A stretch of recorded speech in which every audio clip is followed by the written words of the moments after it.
All right. Greetings, dear ones. Yes, hello, dear. May the peace of the Great Spirit be with you always. So let us begin with the discussion.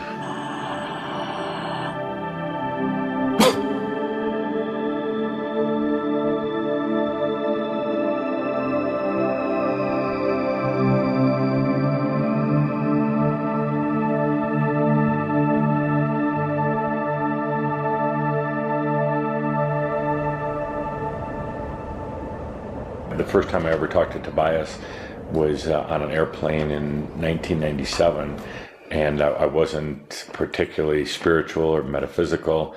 I was in the business world at the time, and Tobias came in on this plane flight and started talking, and hasn't stopped since. But initially, it was just me talking to Tobias. I hadn't even told Linda about it. And how long did it take you before you broke it to Linda that this It was about a year.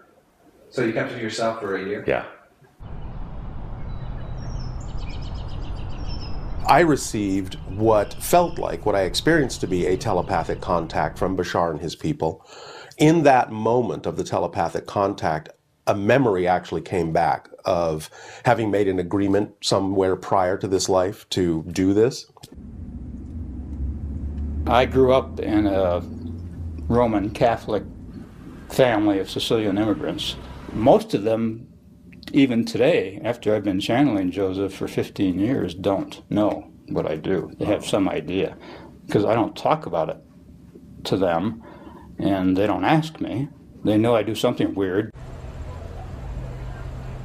I was very lucky. I had a lot of support. My friends were very accepting. And that's one thing that I've always been really open about. I didn't really hide it, even from employers, you know. And I've always felt it was really important for me to be honest about that, because I saw how it impacted people. I started in a class where we were really studying making a bridge, an interpsychic bridge to other sources of intelligence. And so it started in the context of that class.